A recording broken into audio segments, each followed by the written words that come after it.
사랑하는 여러분, 위기는 축복입니다. 감추어진 하나님의 축복입니다. 그러므로 우리는 원망을 버리고 감사를 선택해야 될 것입니다. 그리고 우리는 하나님께 부르짖어야 합니다. 그리고 믿음으로 행동해야 합니다.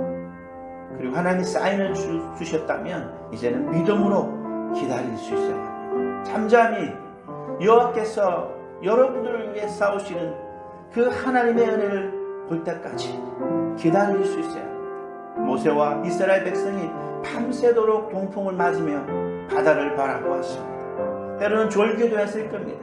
그러나 해가 뜨자 놀라운 마른 땅이 보였습니다.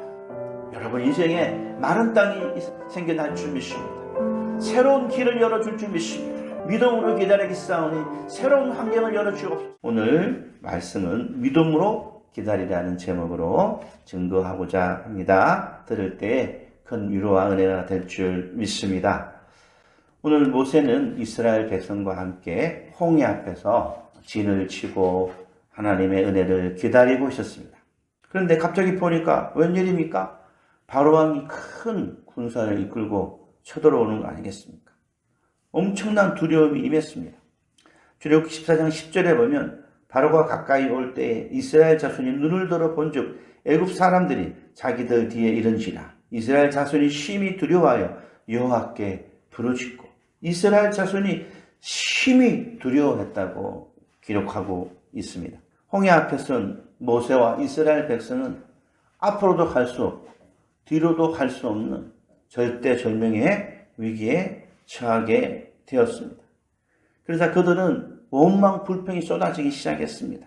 출애굽기 14장 11절을 다 같이 읽어보겠습니다. 그들이 또 모세에게 이르되 애굽에 매장지가 없어서 당신이 우리를 이끌어내어 이 광야에서 죽게 하느냐? 어찌하여 당신이 우리를 애굽에서 이끌어내어 우리에게 이같이 하느냐? 그들이 모세에게 애굽에 매장지가 없어서 여기에서 광야에서 죽게 하느냐라고 따지고 묻고 원망하고 불평했던 것입니다. 사랑하는 여러분, 여러분들이 어떤 그룹의 리더인데 그들 모두가 원망하면 여러분 마음이 어떻겠습니까? 낙담이 밀려오고 두려움이 밀려오고 섭섭함이 밀려오고 그렇지 않을까요?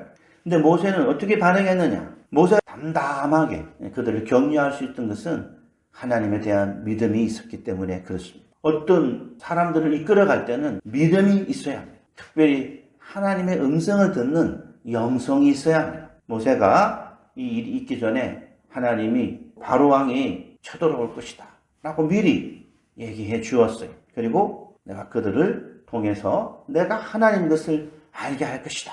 이렇게 미리 모세에게 말씀해 주셨던 것입니다. 다 같이 출애굽기 14장 4절을 읽어보겠습니다. 시작. 내가 바로의 마음을 완악하게 한즉 바로가 그들의 뒤를 따르리니 내가 그와 그의 온 군대로 말미암아 영광을 얻어 애굽 사람들이 나를 여호와인 줄 알게 하리라 하시매 무리가 그대로 행하니라. 그가 다시 군사를 끌고 이스라엘 백성을 잡아가기 위해서 옳은 것을 놔두게 하셔서 그들에게 하나님이 강력하게 심판하셔서 하나님이 여호와인 줄, 살아계신 하나님인 줄을 그들이 경험하게 하시겠다라는 계획을 말씀하셨다는 겁니다. 누구에게? 모세에게. 미리 말씀하셨다는 겁니다. 백성들이 막 원망 불평하자 하나님의 계획을 한 모세는 담대하게 하나님이 함께 하실 겁니다. 가만히 서서 기다려 보십시오. 하나님이 우리를 위해 싸우실 것입니다. 그렇게 선포했던 것입니다. 사랑하는 여러분, 믿는 자에게 오는 위기는 하나님이 그 위기를 통해 여호와가 계심을 알게 하기 위한 것이라는 것을 알고 위기는 축복이라고 생각하고 감사드려야 될 것입니다. 사랑하는 여러분, 지금 어려운 부분이 있습니까? 앞뒤 다 막혔다고 생각되십니까? 이것도 어려움이 있고 저것도 어려움이 있고 이제 내 힘으로 할 수 있는 건 없어. 어떻게 해야 되지?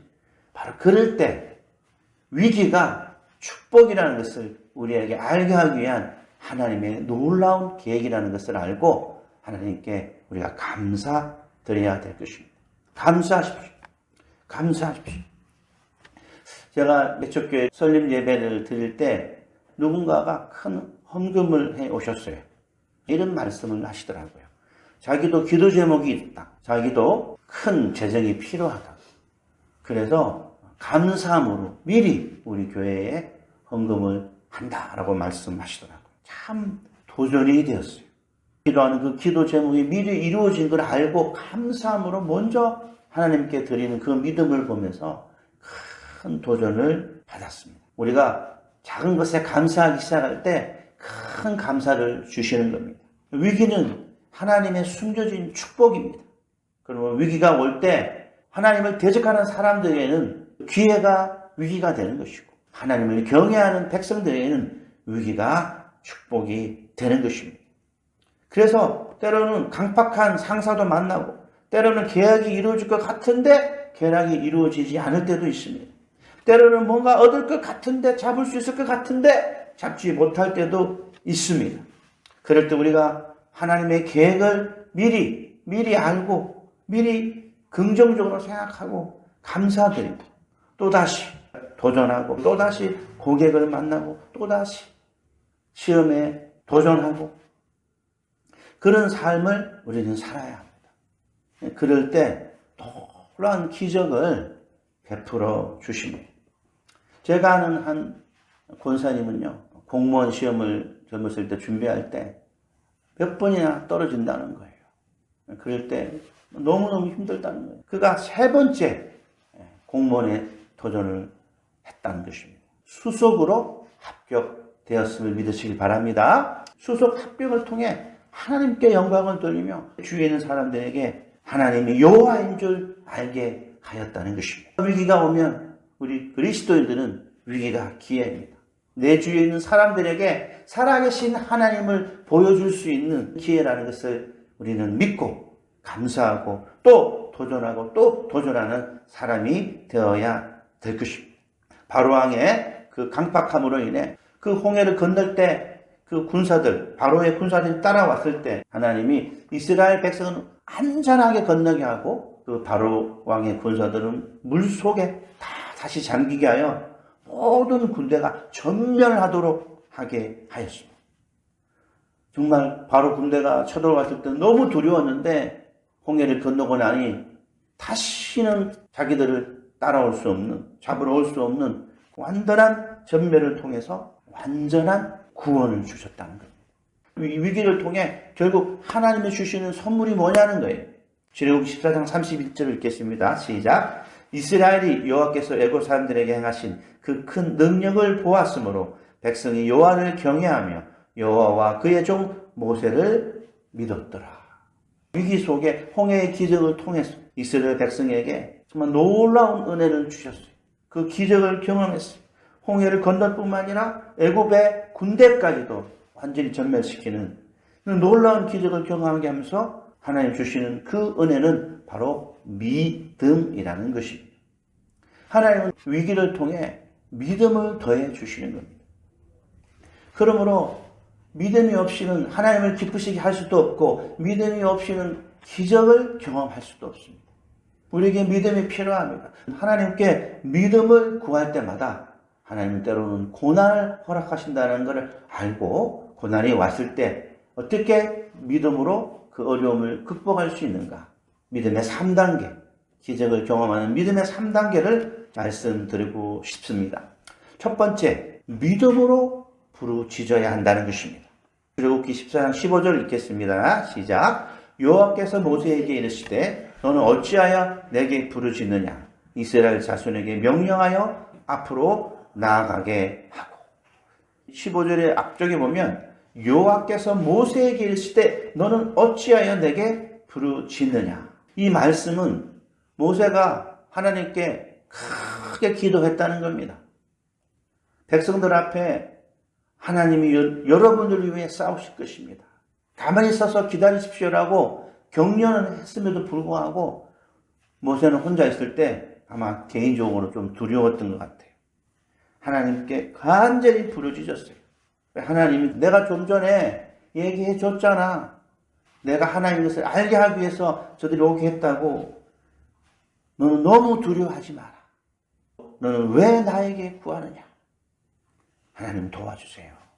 하나님이 우리가 부르짖는 것을 통해 응답한다는 것을 알아야 합니다. 우리가 부르짖을 때 하나님의 공감이 있고, 우리가 부르짖을 때 하나님의 해결책을 우리가 들을 수 있는 것입니다. 그러므로 우리는 하나님께 부르짖어야 됩니다. 근데 어떻게 부르짖어야 되느냐? 믿음으로 부르짖어야 합니다. 요즘 여러분 큰 소리로 기도하기 참 어렵죠? 기도원에 가지 않고는. 저는 자동차를 종종 이용합니다. 자동차 운전할 때 크게 찬양하고 크게 기도해도 옆에 사람들 방해가 안 돼요. 너무너무 좋은 방법 중에 하나입니다. 여러분 골방에 가서 큰 소리로 기도해 보십시오. 하나님이 모세에게 임했던 것 같이 여러분에게 찾아와 주실 겁니다. 여러분 기도는 믿음의 표현입니다. 너의 믿음을 보여달라고 할 때 첫 번째 보여줄 수 있는 우리의 믿음은 기도라는 것입니다. 누가복음 18장 8절을 다 같이 읽어보겠습니다. 시작. 내가 너에게 이르노니 속히 그 원한을 풀어주시리라. 그러나 인자가 올 때에 세상에서 믿음을 보겠느냐 하시니라. 누가복음 18장에서 예수님은 제자들이 나중에 큰 고난을 겪을 걸 알고 항상 낭망하지 말라, 계속 기도하라. 불의한 재판장과 그 갑오에 대한 예화를 하면서 마지막에 결론을 내주신 말씀이 인자가 올 때 세상에서 믿음을 보겠느냐. 기도하라고 하시면서 믿음으로 말씀하십니다. 하나님에 대한 믿음이 있다면 위기가 왔을 때 원망불평할 것이 아니라 부르짖어야 합니다. 기도해야 합니다. 사랑하는 여러분, 하나님께 기도로 믿음을 보여드려서 놀라운 기적을 경험하기를 주의 이름으로 축복합니다. 두 번째, 믿음의 3단계 중에 두 번째 단계, 믿음으로 행해야 한다는 것입니다. 출애굽 14장 6절을 읽어보면 지팡이를 들고 손을 바다 위로 내밀어 그것이 갈라지게 하라. 이스라엘 자손이 바다 가운데서 마른 땅으로 행하리라. 모세가 부르짖자 너는 왜 부르짖느냐라고 말씀하며 격려해 주시며 위로해 주시며, 그리고 난 뒤에 지팡이를 들고 손을 바다 위로 내밀어라. 그리고 백성들을 이동할 수 있도록 하게 하라. 좀 전에 읽었던 15절 말씀에 이스라엘 자신에게 명령하여 앞으로 나아가게 하고 텐트를 다, 장막을 다 친 상태라는 거죠. 근데 이동할 준비를 하라는 거예요. 다 텐트를 거두고 짐을 싸고 멜빵 메고 가방 들고 많은 사람들이 모여서 바닷가에 기다리게 한 거예요. 그리고 지팡이는 손을 들고 내밀으라고 한 거예요. 여러분 200만 명이 넘는 이스라엘 백성들을 다 깨워서, 밤에 깨워서 짐 싸라 그러면 그 보통 일입니까? 모세가 다 짐 싸라, 그리고 지팡이를 다 보는 앞에서 내밀었어요. 근데 아무런 기적이 일어나지 않는다면 얼마나 모세가 부끄럽고 사람들 앞에 창피를 당하겠습니까? 담대한 믿음이 필요합니다. 하나님의 그 음성인지 아닌지도 잘 모르겠고 진짜 음성인지 분별한 뒤에 믿음으로 행해야 하는 것, 대단한 의지입니다. 하나님은 믿음으로 우리가 행하기를 원한다는 걸 알아야 합니다. 우리 예수 믿는 사람들 직장 나오는 것 절대로 함부로 나오면 안 됩니다. 우리 예수 믿는 사람들 이사 가는 것 절대로 함부로 이사를 하면 안 됩니다. 하나님께 묻고 하나님이 하랄 때 우리가 담대히 할 수 있어야 합니다. 하나님이 그 자리에 기다리라 하면 끝까지 그 자리에 기다리고 머물러야 합니다. 또 하나님이 떠나라 하면 기꺼이 떠날 수 있어야 합니다. 그것이 바로 믿음으로 행하는 삶이라는 것입니다. 마가복음 10장 46절 47절에 보면 맹인이 치유받은 얘기가 나옵니다. 같이 읽어보겠습니다. 그들이 여리고에 이르렀더니 예수께서 제자들과 허다한 무리와 함께 여리고에서 나가실 때에 디모의 아들인 맹인 거지 바디메오가 길가에 앉았다가 나사렛 예수시란 말을 듣고 소리질러 이르되 다윗의 자손이여 나를 불쌍히 여서 하거늘. 바디메오 맹인이 나를 불쌍히 여기소서라고 계속 소리를 치는. 근데 사람들이 야 저리 가 그렇게 얘기해도 계속 멈추지 않고 소리를 쳤습니다. 믿음의 행함입니다. 남들이 하지 말라고 그래도 바보 같다고 미련하다고 할지라도 끝까지 믿음으로 행해야 된다는 것입니다. 다윗의 자손 예수여 나를 불쌍히 여기소서. 끝까지 소리치자 예수님이 그를 치유해 주셨습니다. 하나님께 믿음으로 보여드려야 합니다. 믿음의 행위를 보여드려야 합니다. 여러분 담대하게 두려워하지 말고 믿음으로 행하셔서 하나님의 기적을 경험하는 여러분 되기를 주의 이름으로 축복드립니다. 세 번째, 기적을 일으키는 믿음의 3단계. 세 번째, 믿음으로 기다려야 합니다. 출애굽 14장 21절 읽어볼까요? 시작. 모세가 바다 위로 손을 내밀매 여호와께서 큰 동풍이 밤새도록 바닷물을 물러가게 하시니 물이 갈라져 바다가 마른 땅이 된지라. 아멘.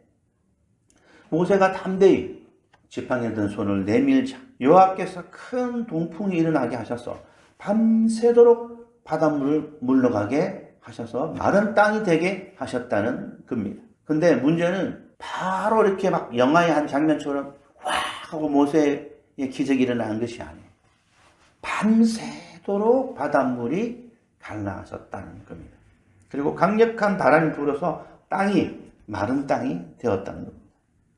땅이 마르지 않으면요 바퀴가 굴러갈 수가 없어요. 이스라엘 백성이 짐을 수레를 가지고 옮길 때 빌이 진흙이면 바퀴가 빠지게 돼 있어요.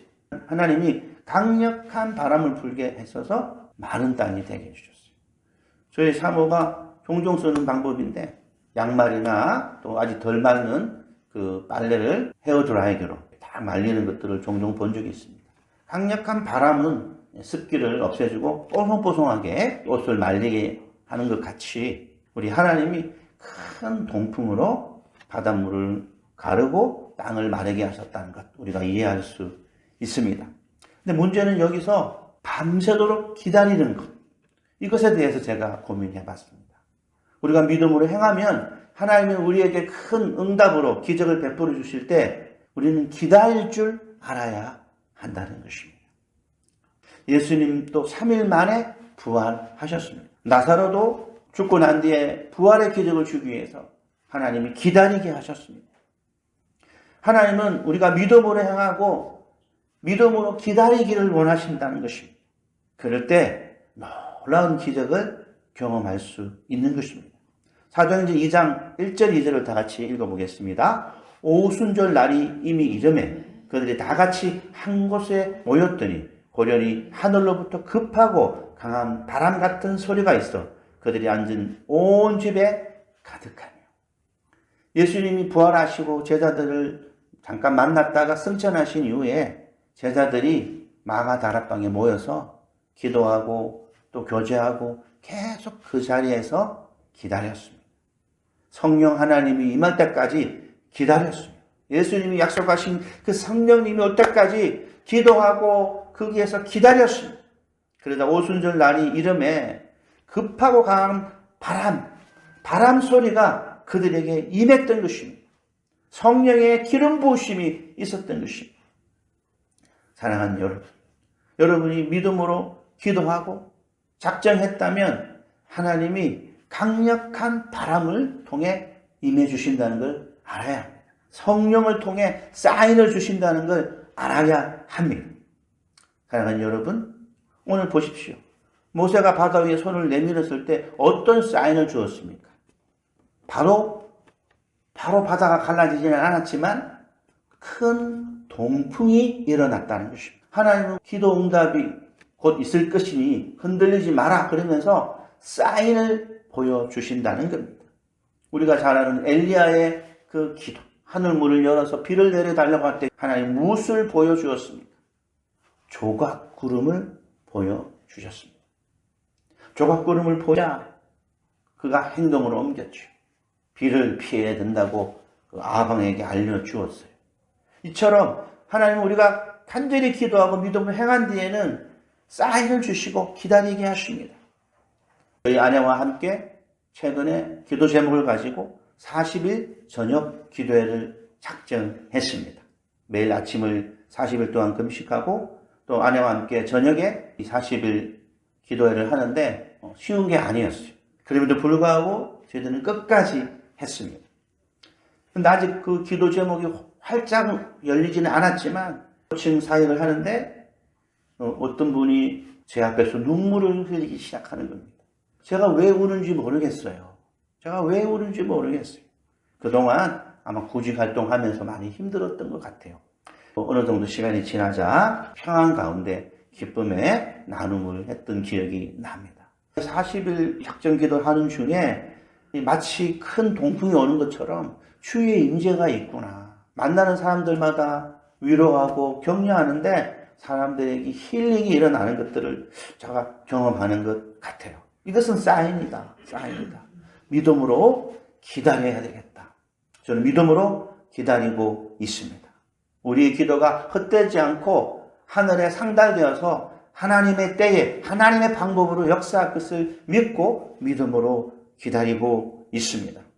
기적을 일으키는 믿음의 3단계 첫 번째 시작, 믿음으로 부르짖어야 합니다. 두 번째, 믿음으로 행해야 합니다. 마지막 세 번째, 믿음으로 기다려야 합니다. 오늘 저는 이 세 가지 단계를 여러분과 나누면서 특별히 믿음으로 기다려야 한다는 것, 꼭 오늘 이 시간에 여러분께 강조드리고 싶습니다. 여러분 어떤 기도 제목을 가지고 기도를 하더라도 믿음으로 기다릴 수 있어야 합니다. 믿음으로 상상하고 믿음으로 집중하고 또 믿음으로 환경이 열리길 기도해야 될 것입니다. 부르짖고 또 믿음으로 행하고 그리고 믿음으로 바라보고 기다리는 여러분 되어서 놀라운 간증을 통해 하나님께 영광 돌리는 여러분 되기를 주 예수님의 이름으로 축복합니다.